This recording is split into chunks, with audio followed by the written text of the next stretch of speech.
നമസ്കാരം. ഭൂമിയിൽ നിന്ന് റോക്കറ്റിൽ കയറി സ്പേസിൽ പോവുക, എന്നിട്ട് അവിടെ ഭൂമിയെ ചുറ്റിക്കൊണ്ടിരിക്കുന്ന ഒരു സാറ്റലൈറ്റിൻ്റെ അടുത്ത് ചെന്ന് പതുക്കെ പേടകത്തിൽ നിന്ന് പുറത്തേക്ക് കടക്കുക.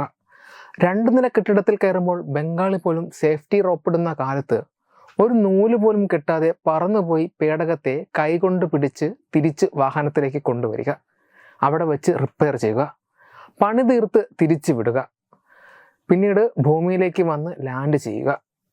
ഹോളിവുഡ് സിനിമകളിൽ പോലും കാണാൻ പ്രയാസമുള്ള ഇത്തരം രംഗങ്ങൾ യഥാർത്ഥത്തിൽ സംഭവിച്ചതാണെന്ന് പറഞ്ഞാൽ അവിശ്വസനീയമായേക്കാം.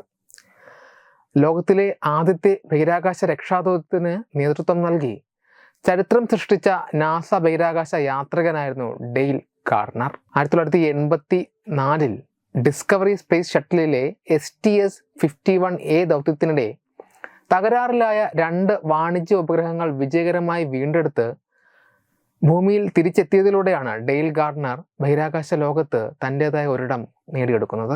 ജോ അലൻ എന്ന സഹയാത്രികനോടൊപ്പം നടത്തിയ ബഹിരാകാശ നടത്തം ബഹിരാകാശ ഗവേഷണത്തിലെ മറ്റൊരു നിർണായക നാഴികക്കല്ലായിരുന്നു. STS-8 ദൗത്യം ബഹിരാകാശത്തേക്ക് രാത്രിയിൽ വിക്ഷേപിക്കുകയും രാത്രിയിൽ തന്നെ തിരിച്ചിറങ്ങുകയും ചെയ്ത ആദ്യ ഷട്ടിൽ ദൗത്യമായിരുന്നു. ഇന്ത്യയുടെ ഇൻസാറ്റ് 1B വാർത്താവിനിമയ ഉപഗ്രഹം വിക്ഷേപിച്ചതും ഈ ദൗത്യത്തിലാണ്. STS-51A എന്ന ദൗത്യമാണ് ഗാർഡനറെ പ്രശസ്തനാക്കുന്നത്. വെസ്റ്റാർ 6, പൽപ B2 എന്നീ ഉപഗ്രഹങ്ങളാണ് അദ്ദേഹം വീണ്ടെടുക്കുന്നത്. ഉപഗ്രഹങ്ങൾ പേലോഡ് ബേയിൽ സുരക്ഷിതമായി സ്ഥാപിക്കുന്നതിനായി അദ്ദേഹം MMU ജെറ്റ് പാക്ക് ഉപയോഗിച്ചു. ബഹിരാകാശത്ത് സ്വതന്ത്രമായി പറക്കുന്നതിന് ഈ ജെറ്റ് പാക്ക് ഉപയോഗിച്ച അവസാനത്തെ ബഹിരാകാശ യാത്രികനാണ് അദ്ദേഹം.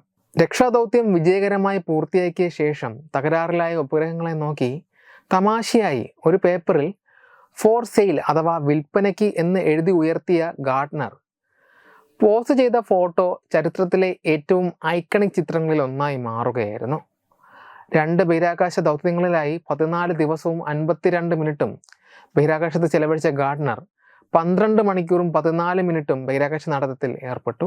1948 നവംബർ 8 മിനിസോട്ടയിലെ ഫെയർമൗണ്ടിൽ ജനിച്ച ഡെയിൽ ഗാർഡനർ 1970 ഇല്ലിനോയ്സ് യൂണിവേഴ്സിറ്റിയിൽ നിന്ന് എഞ്ചിനീയറിംഗ് ഫിസിക്സിൽ ബിരുദം നേടി. US നേവിയിൽ ചേർന്ന അദ്ദേഹം പിന്നീട് F-40 ടോം കാറ്റ് ഫൈറ്റർ ജെറ്റിൻ്റെ പരീക്ഷണങ്ങളിൽ നിർണായക പങ്ക് വഹിച്ചു.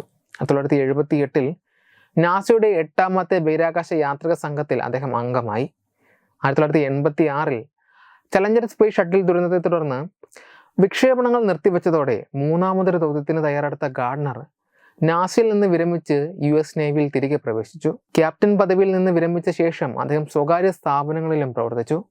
2003 മുതൽ 2013 വരെ നാഷണൽ റിന്യൂവബിൾ എനർജി ലബോറട്ടറിയിൽ പ്രോഗ്രാം മാനേജറായി അദ്ദേഹം ജോലി ചെയ്യുകയും ചെയ്തു.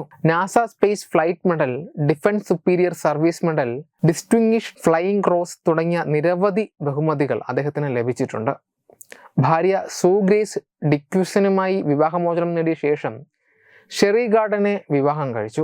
2 മക്കളും 2 ദത്തുമക്കളും അദ്ദേഹത്തിനുണ്ടായിരുന്നു. 2014 ഫെബ്രുവരി 19 മസ്തിഷ്കത്തിലെ രക്തക്കുഴൽ പൊട്ടിയതിനെ തുടർന്നുണ്ടായ രക്തസ്രാവം മൂലം അദ്ദേഹം മരിക്കുന്നത്. Web desk Tatwamayi TV.